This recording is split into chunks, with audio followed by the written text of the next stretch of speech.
Did you usually do this, or did you usually start off, or did Jen? Everything here is what,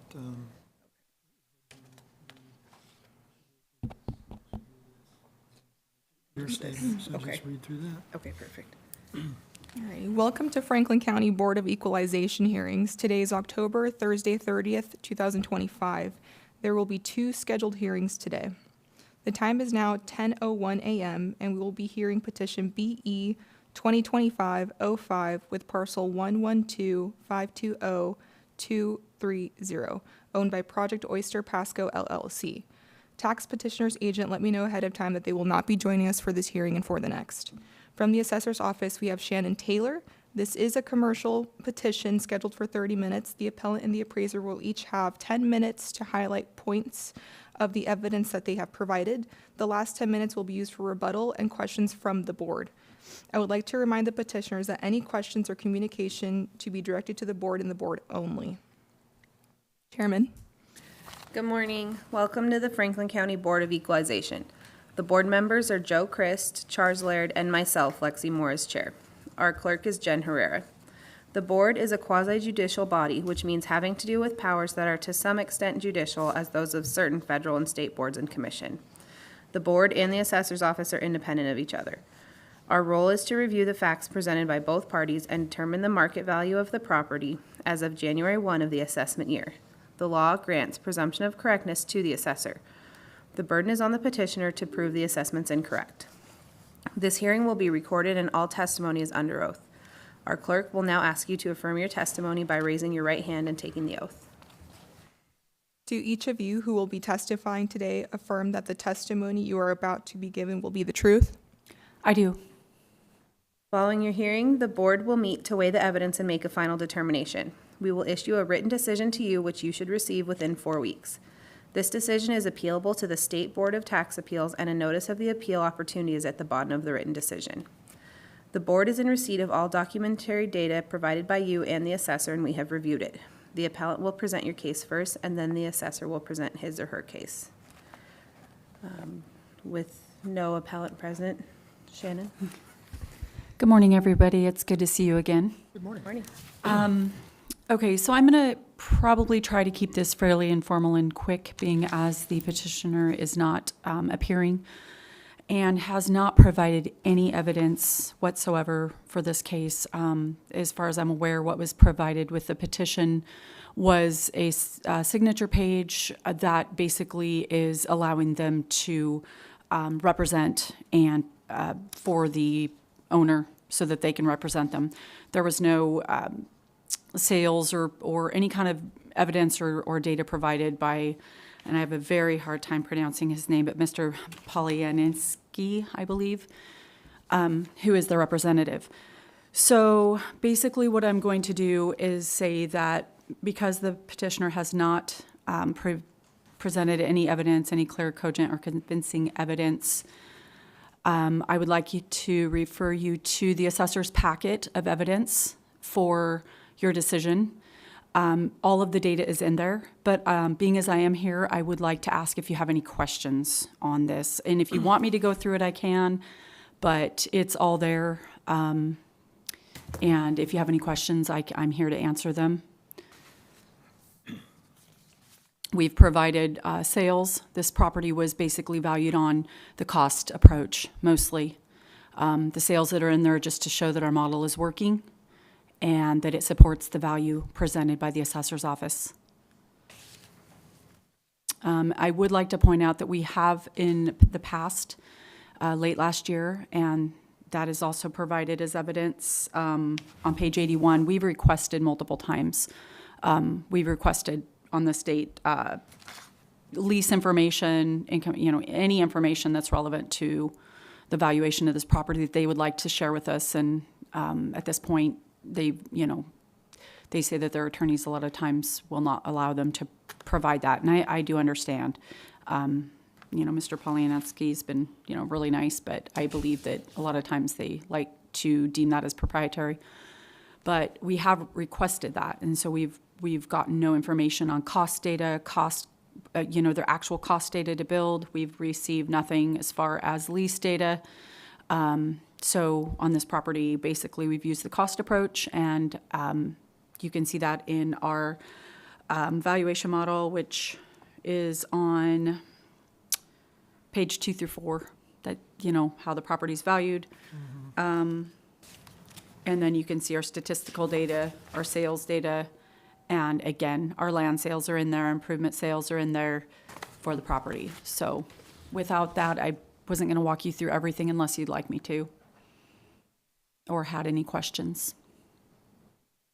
Just clarification for me, Certainly. it appears they did have an additional construction Yes, in '25? yes. Okay. So, They did have permits for just a moment here.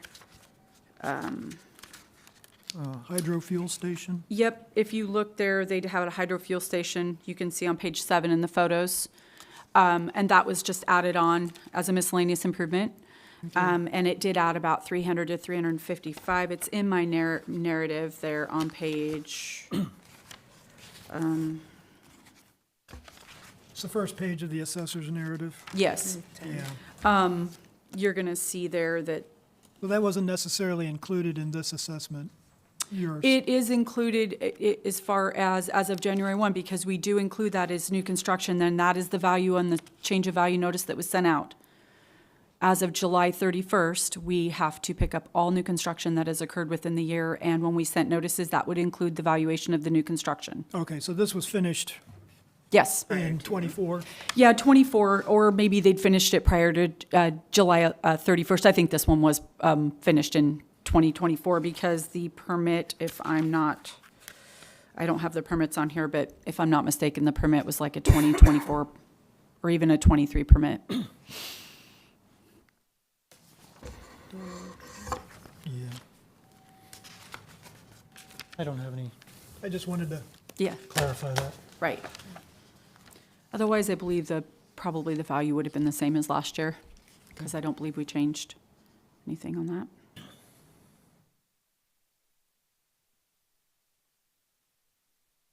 I had just a question from a kind of like point of information. Mm-hmm. Do we have any, I know they're few and far between, but any data, certainly would be in Franklin County, on a warehouse with this much square footage? What typically is its life after, if it sells or something like that? Does it get rented in pieces or? At this point, these are new. I mean, these are new for our county. So it's hard to see how it's going to be rented in the life after. I would imagine it's going to be 50 to 60 years. This was a good quality, well-built structure. I mean, it is going to take some maintenance. I don't know if they would separate it out and rent it like a transit or a distribution warehouse, where they're going to maybe separate that out into, eventually. It's certainly big enough to do that. But it would have to change the doors in the back, I think, to be rented out in suites. Okay. So, because right now, the way that they do have the distribution doors out the back, they could certainly do that. So I shouldn't say they would have to change them, but I don't see why they couldn't. I'm not sure what happens in other counties. I'm sure that for highest and best use purposes, I would think that would be highly likely.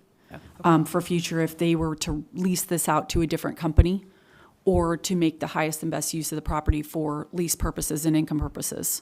Okay. Absolutely, I would think that they could. Okay, thank you. So in Franklin County, how many large warehouses like this do we have? We don't have nearly as many as this. We just did have Old Dominion put in I believe it was a distribution warehouse that was new construction, that was about half the size or even a little bit smaller. These two are the largest of the county as far as the size. They're over 1 million square feet. So this is relatively, it's unprecedented, if you would, for our county. We do have some larger, there's a couple of warehouses, Veris, Ewers, and another one that they are, warehouses. I don't believe that they might be more storage warehouses. This building here is considered,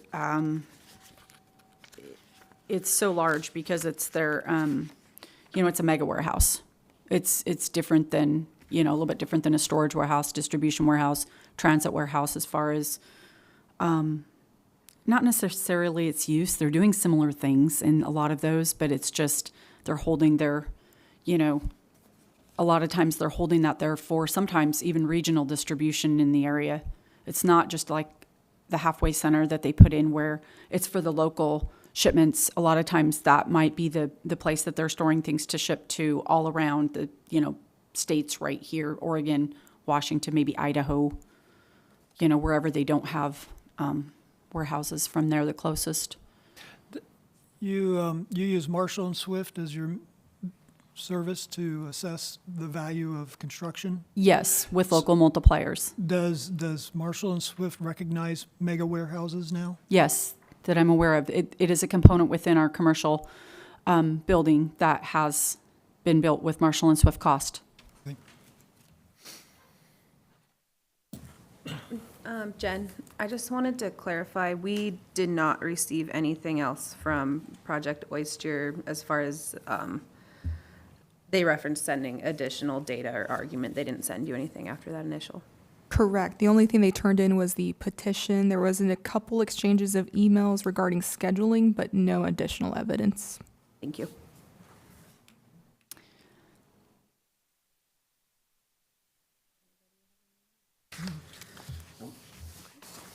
Okay. Well, then, if there's no further questions, I'm just going to say by ending that, thank you, and that with that, nothing has been provided, and our packet is fairly self-explanatory, and that we would just request that the assessor's value be sustained. Thank you. Thank you. No further questions. This concludes the hearing for petition number BE 2025-05. Owners are Project Oyster Pasco LLC. A final decision should be received by you within 4 weeks. The decision is appealable to the State Board of Tax Appeals, and a notice of the appeal opportunity is at the bottom of the written decision. The time is 10:12 a.m. Okay, and with that, we will move on to our next hearing. The time is now 10:13, and we'll be hearing petition BE 2025-06 with parcel 112-30053, owned by Project Pearl Pasco LLC. Tax petitioner's agent let me know ahead of time that they will not be joining us for this petition. From the assessor's office, we again have Shannon Taylor. This is a commercial petition which is scheduled for 30 minutes. The appellant and the appraiser will each have 10 minutes to highlight points of the evidence they have provided. The last 10 minutes will be used for rebuttal and questions from the board. I'd like to remind the petitioners that any questions or communication be directed to the board and the board only. Chairman. Good morning. Welcome again to the Franklin County Board of Equalization. The board members are Joe Christ, Charles Laird, and myself, Lexi Moore, as chair. Our clerk is Jen Herrera. The board is a quasi-judicial body, which means having to do with powers that are to some extent judicial, as those of certain federal and state boards and commissions. The boards and the assessor's offices are independent of each other. Our role is to review the facts presented by both parties and determine the market value of the property as of January 1 of the assessment year. The law grants presumption of correctness to the assessor. The burden's on the petitioner to prove the assessment's incorrect. The hearing will be recorded and all testimonies under oath. Our clerk will ask you now to affirm your testimony by raising your right hand and taking the oath. Do each of you who will be testifying today affirm that the testimony you're about to give will be the truth? I do. Following your hearing, the board will meet to weigh the evidence and make a final determination. We will issue a written decision to you, which you should receive within 4 weeks. The decision is appealable to the State Board of Tax Appeals, and a notice of the appeal opportunity is at the bottom of the written decision. The board is in receipt of all documentary data provided by you and the assessor, and we have reviewed it. The appellant will present your case first, and then the assessor will present his or her case. With no appellant present, Shannon, please begin. So I would just like to say that, again, in this packet, or in this appeal, the petitioner has not provided any data or any evidence to show, such as income, lease information, appraisal information, cost information, actual cost for the project. These are both fairly new projects, Project Oyster, Project Pearl, and fairly new buildings. Again, I'm not going to go completely through my evidence packet unless you would like me to. All of our evidence and data is here, and it's pretty well self-evident. We've provided this property, again, just like the last one, was valued completely, mostly on the cost approach, per Marshall and Swift data with local multipliers applied. And as far as just for cost, has no market adjustments on it for sales. It is just basically cost approach alone. The income approach has been reviewed, but was not used. We have received no evidence, no income evidence or data from the petitioner. It has been requested, any market data, any lease data, and has not been provided at this time. Again, the sales that were used in this in our packet is just to show that our model is working. They were not used to value the property. And basically, the land sales are all within Franklin County. One of them is actually the subject, I believe, itself. So with that, unless you would like me to roll through the packet, I would just ask if you had any questions.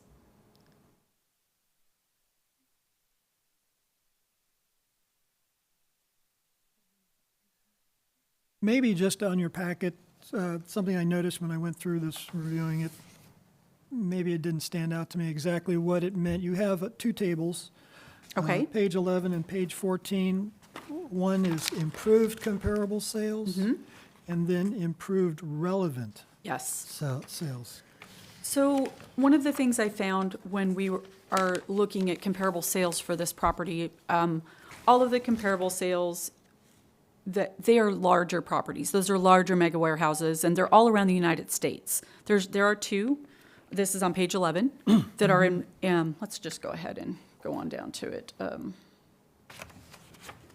can look at it together. It makes it a little bit easier.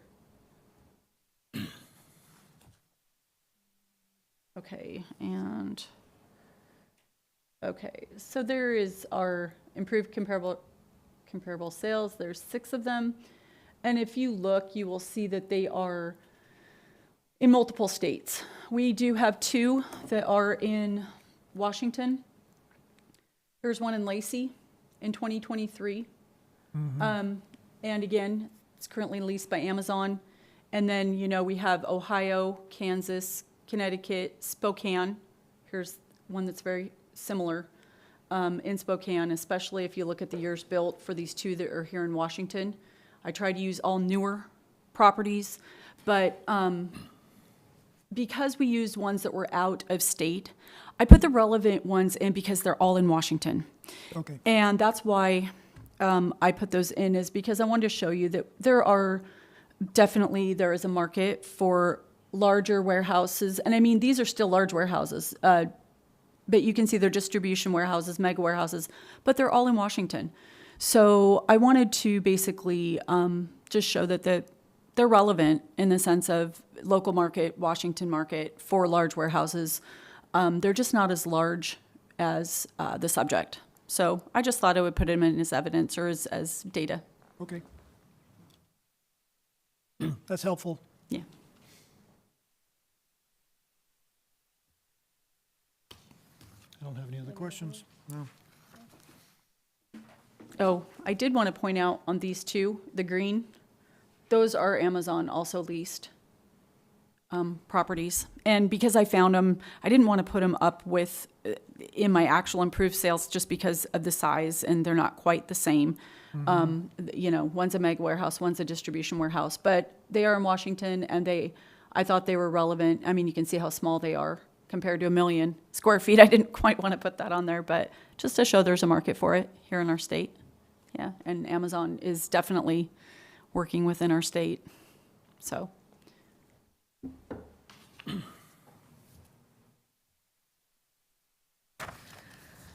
With no further questions, this concludes the hearing for petition number BE 2025-06, parcel number 112530053.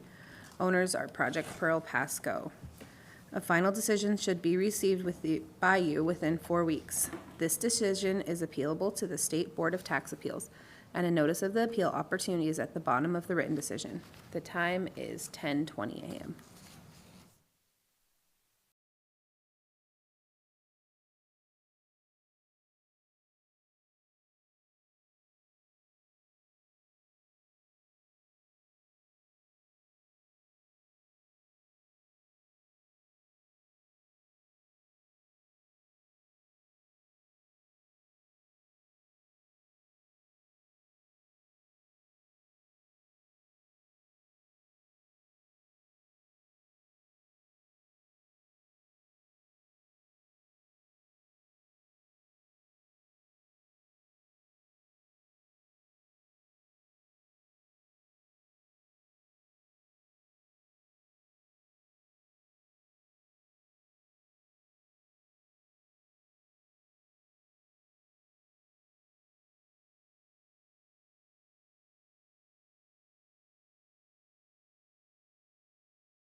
Welcome back. The board has.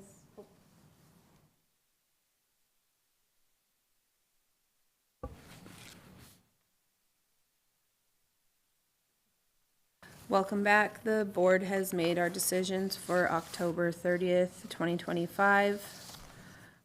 The board decided to sustain the assessor's value of $183,964,500 for petition BE 2025-05, parcel 1125-20230, owned by Project Oyster Pasco. And again, that is the decision to sustain the assessor's value. Regarding petition number BE 2025-06, parcel number 112530053, Project Pearl Pasco, the board decided to sustain the assessor's value of $169,712,300. And the time is now 10:29 a.m. And that concludes our meeting for today. Meeting's adjourned.